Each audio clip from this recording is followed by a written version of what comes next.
Halo teman-teman, sekarang saya Alex akan mentor kalian pada video ITHB Crash Course untuk web design.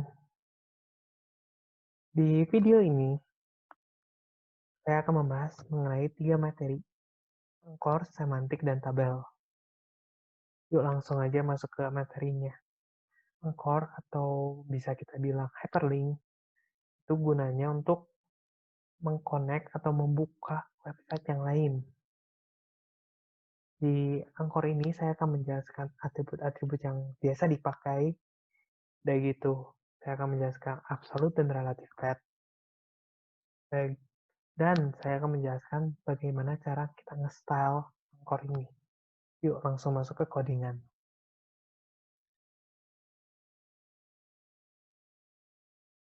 Oke, di angkor itu dipakai dengan tag A, A kecil. Dan atribut yang paling dan sangat penting adalah href. Href itu apa sih? Href itu tujuan link ini mau kemana. Misalnya, kalau kita tujuannya misalnya mau ke Facebook.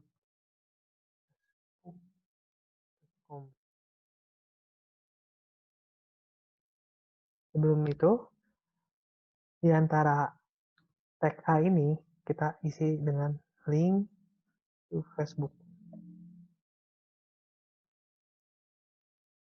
Antara tag A ini, itu akan ditampilkan.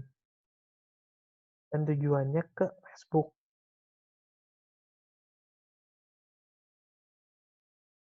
Oh, depannya kalian kudu HTTP. Kalau enggak, jadi kayak gini, filenya not found. Kalau HTTP, dia akan membuka website. Jadi jangan lupa, kenapa nggak bisa buka? Gara-gara kurang HTTP-nya di depan. Selain membuka website yang lain, kita juga bisa buka image.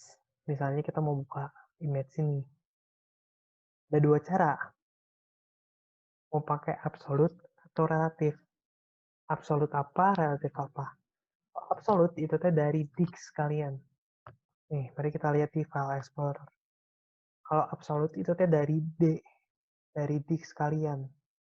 Berarti dari D ke folder mana sampai ke file yang dituju. File logo ITHB-nya saya simpan di IMG. Berarti absolute path itu dari disk folder ifalex 5 ITHB Crash Course IMJ. Itu adalah ref. Ini adalah absolute path. Dan jangan lupa tambahin nama filenya, logo ITHB, tipenya PNG. Ini absolute path. Kalau relative path gimana? Relative path-nya dari angkor ini, HTML yang sedang kita yang ingin membuka filenya ke file yang dituju. Jadi dari file angkor ini kita mau ke gambar ini. Berarti kita kudu keluar dari folder HTML dulu, baru masuk ke IMG, folder IMG, baru bisa kita ambil logo ITHB. Jadi dari ahref kan kita kudu mundur. Mundurnya gimana? Mundur satu folder. Caranya tinggal depannya dot dot dot 2 kali, berarti kita mundur dari folder ini ke ITHB Crash Course. Begitu kemana? Ke folder IMJ. Setelah folder IMJ baru ke file logo ITHB-nya. Yang ini relatif. Ya bagus, saya tambahkan kayak banyak enter ya.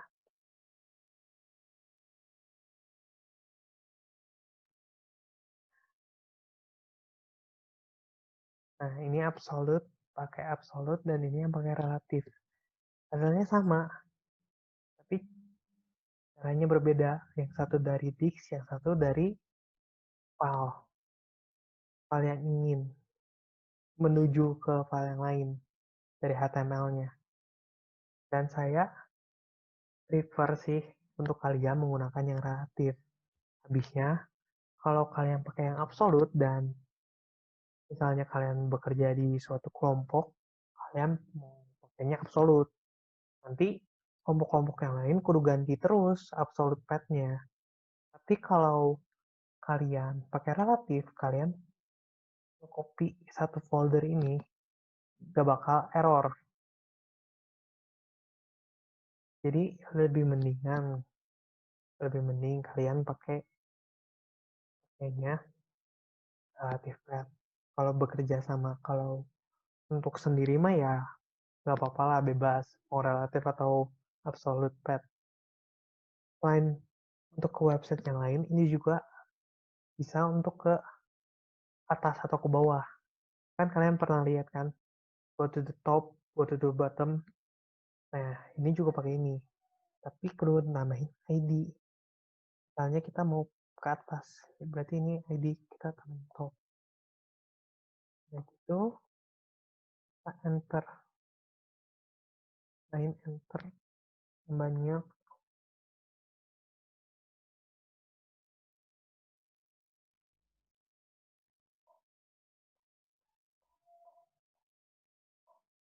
Nah, tujuannya kemana?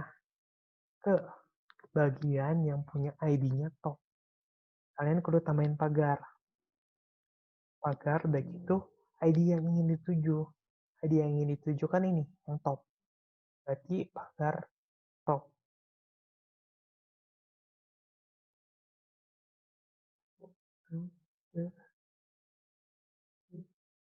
Top. Nih. Jadi kalau kalian lihat, dari bawah ini akan langsung menuju ke atas. Dia akan menunjukkan di mana sih ID yang ingin kita ke ID top. Misalnya, banyak yang ke sini ke relative path ID relatif. Kita ganti jadi relatif. Nah, kalau kita pencet ini, dia akan ke relatif. Nunjukin yang ini yang relatif path. Ini biasa digunakan yang biasa di ujung kanan bawah, yang go to the top. Biasa kalau ada di website-website. Nah, pakai yang href ini. Selain atribut href, ada atribut-atribut yang lain. Kalian bisa lihat aja, tinggal di googling. Tapi atribut yang lain teh jarang dipakai. Anchor HTML. Nah, untuk website web design, saya sarankan untuk menggunakan Webschool Gegara. Cukup lengkap. Bukan cukup lagi sih, sangat lengkap. Nah, di sini kelihatan ada atributnya apa aja. Selain href yang biasa dipakai, biasanya ada yang pakai juga target. Target blank itu akan membuat target blank underscore blank. Ini akan membuka di reload.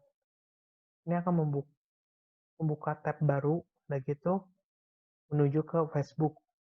Itu targetnya isinya blank. Secara default targetnya akan self. Jadi saat kita ngebuka itu pakai tab sendiri. Itu ada yang parent sama yang top. Nah, udah jelasin Sekarang gimana sih cara nge-stylingnya? Style untuk Anchor ada dua dua tipe, bukan dua tipe sih, dua keadaan. Keadaan link yang masih belum ditekan dan keadaan udah ditekan, visited. Oh, kalau kalian mau lihat, misalnya kita ref itu.com.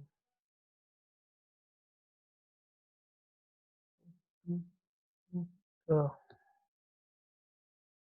Nah, kalau secara default sudah kelihatan yang link yang belum ditekan itu tuh yang warnanya biru muda, sedangkan kalau yang udah ditekan, yang udah divisit itu warnanya biru tua. Nah, kalau kalian mau ubah di style ini, nggak bisa langsung di sininya di style A sini, di CSS atau langsung masuk ke style ini. Misalnya kita yang belum ditekan, kita warnanya pengennya warna merah. Nah, nanti yang go to nya akan berubah jadi warna merah. Namun kalau yang udah divisit, yang udah ditekan, kita warnain jadi biru tua. Jangan-jangan. Biru tua. Brown. Coklat. Warnanya coklat. Jadi yang udah divisit, yang 1, 2, 3 ini akan berubah jadi coklat. Nah, itu cara nge-style. Selanjutnya kita akan membahas tentang semantik. Apa sih itu semantik? Semantik tag. Itu sebuah tag yang memiliki arti atau makna. Contohnya nih, di gambar ini ada header artikel. Bentar ya, saya laser pointer. Nah, ada header, ada artikel, ada aside, ada figur. Ini cuma 4 contoh dari semantic tag. Masih ada banyak lagi. Apa sih maksudnya makna atau arti header? Kita udah tahu header, tagnya header. Berarti itu teh yang bagian atas. Nah, itu ada maknanya header. Aside, aside, aside yang di samping. Biasa artikel-artikel kecil yang di samping. Nah, sedangkan kalau yang ini artikel inti artikel dari page itu apa? Nah, ini yang besar ini. Sedangkan yang di bawah ini teh apa?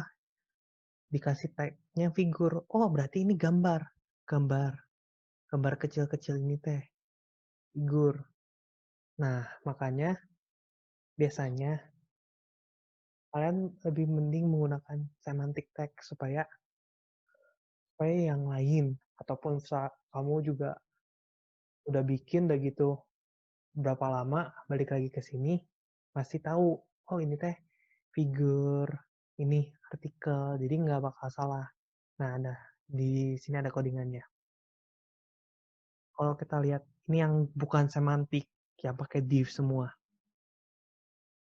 Kalau kita buka filenya ya, non semantik. Filenya kayak gini, HTML-nya. Codingannya gini, div, image. Oh, ini kemungkinan yang atas. Div, navigasi. Oh, ini kemungkinan navigasi. Ini yang mana tuh? Yang artikel yang mana, yang site yang mana? Udah gitu ada footer. Bandingkan dengan yang pakai semantik. Oh, ini figur. Oh, pasti yang gambar. Yang gambar yang ini. Jangan ini navigasi. Oh, ini berarti yang navigasi. Tuh yang navigasi ini semua yang A. Kita buka dulu yang semantik. Isinya sama. Tapi dari codingannya beda. Yang satu sekali lihat, oh ini figur. Ini pasti ada gambarnya. Gambar logo ITHB. Nah, pick caption kan ada pick captionnya juga. Sedangkan ini navigasi. Oh ini artikel berarti yang ini yang gede.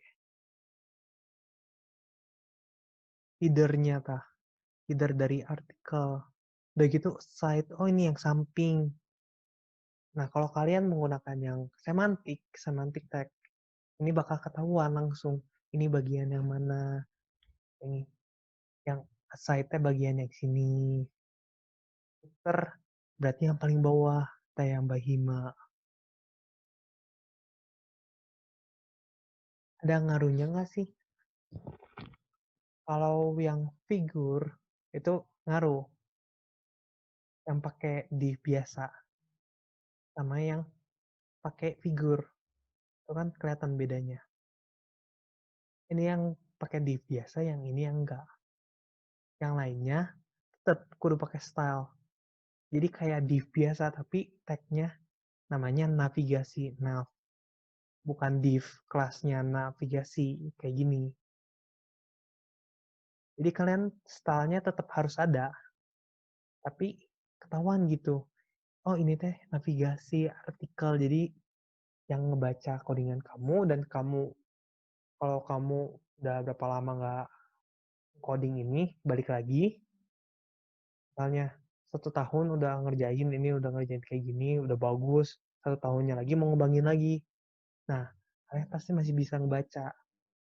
Selain untuk kamu dan kelompok kamu yang ngerjain HTML ini, gunanya tag ini juga bisa buat, kalau mesin kan nggak bakal ngerti kan div kelasnya artikel. Kalau pakai tagnya artikel, berarti kan mesin langsung tahu, oh berarti ini yang kudu dikasih tahu, bukan yang aside ini. Yang aside kan berarti kurang penting, gara cuma sampingan doang. Artikel yang penting ini yang kudu di Google cari. Jadi kalau kalian nyari di Google, misalnya semantik, nah yang keluar di sini tuh yang artikel, bukannya aside. Kalau kalian pakainya yang div class kayak gini, kemungkinan besar mesin nggak bakal tahu mana yang artikel yang harus di highlight, yang dipentingkan, sama yang enggak, yang ini yang enggak.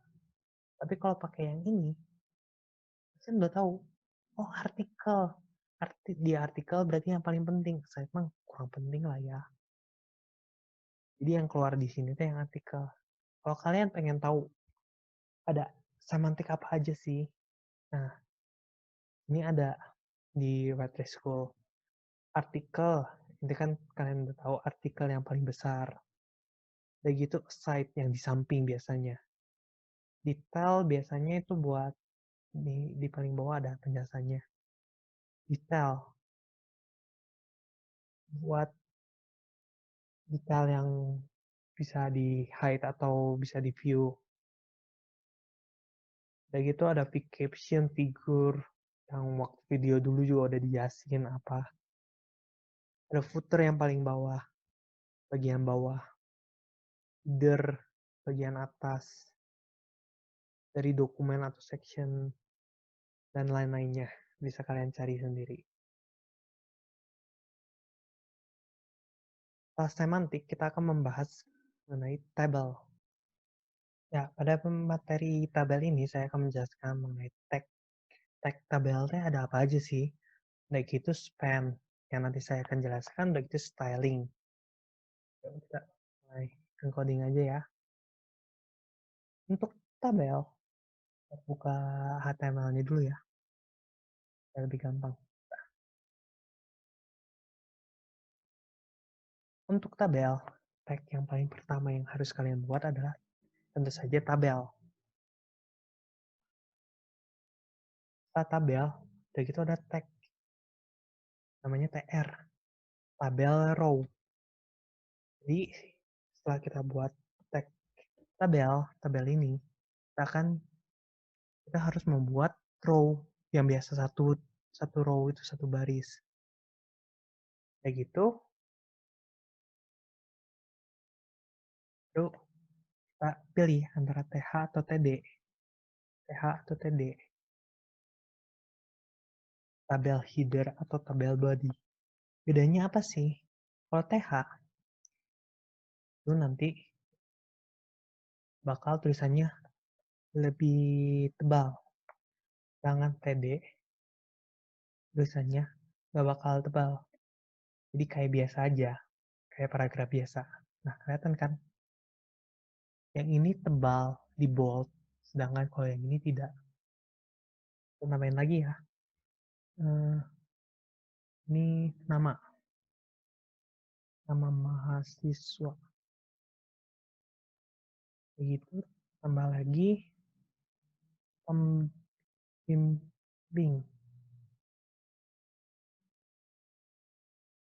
Kan ada nama mahasiswa, pembimbing. Kita tambahin. Datanya kita tambahin, misalnya Daniel.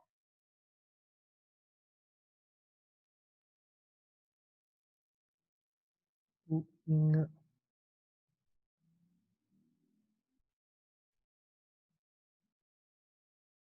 Yang dua, kita next. Tiga, ya. Ini di yang ngomongin semua ya. Kita ganti jadi bukan. Bukan lagi.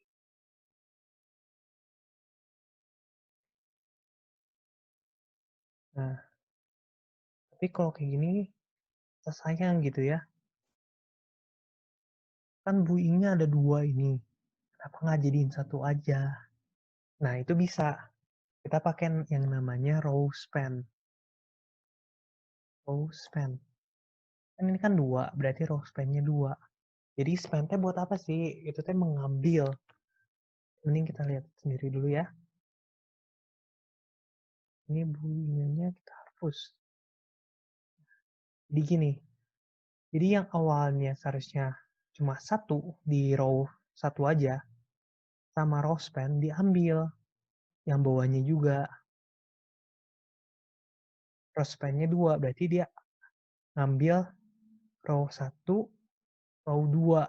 Ngambil row span dua. Ini juga kita tambahin row span 2. Yang ini hapus. Nah, kan jadi gini lebih enak.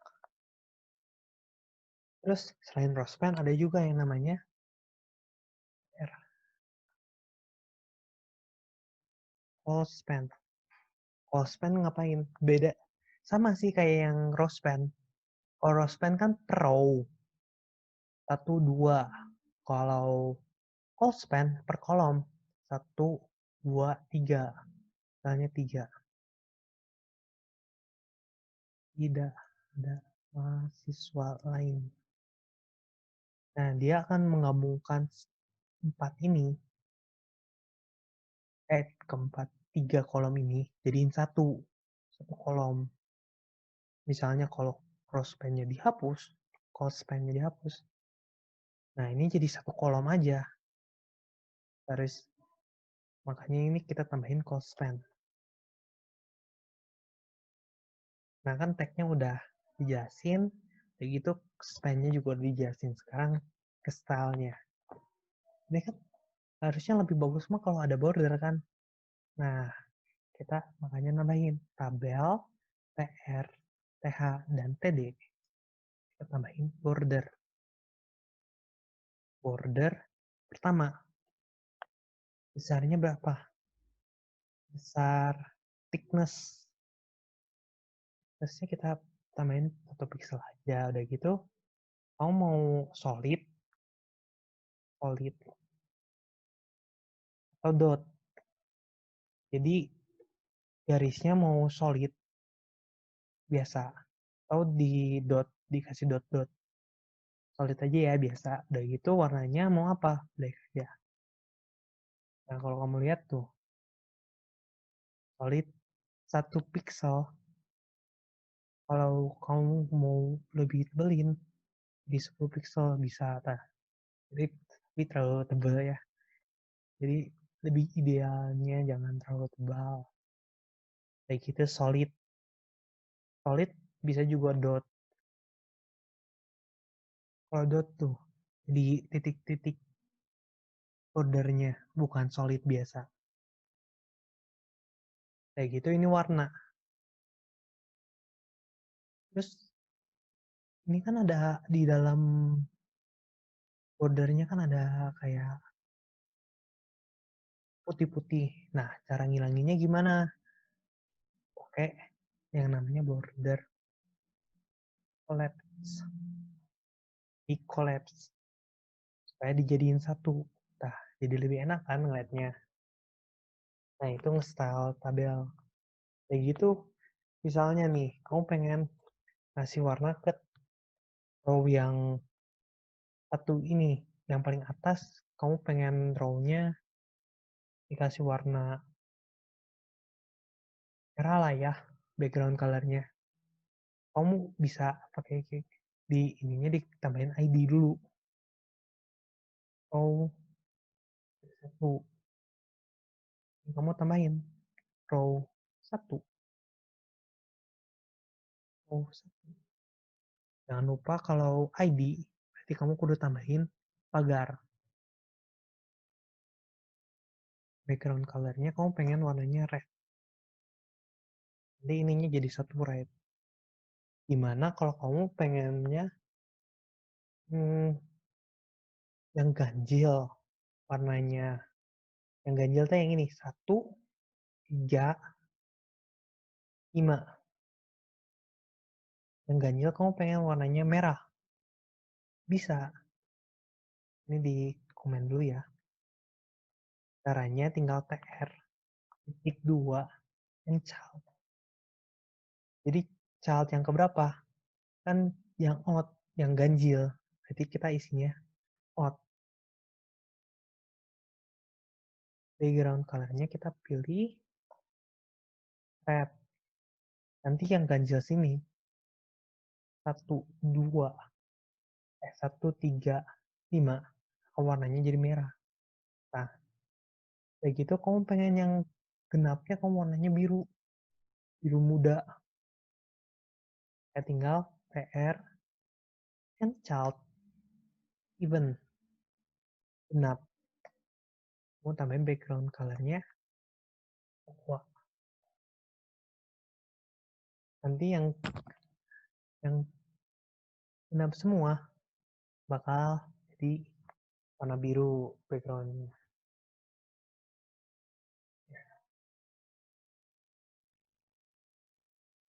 Ya, sekian dari video ini. Terima kasih.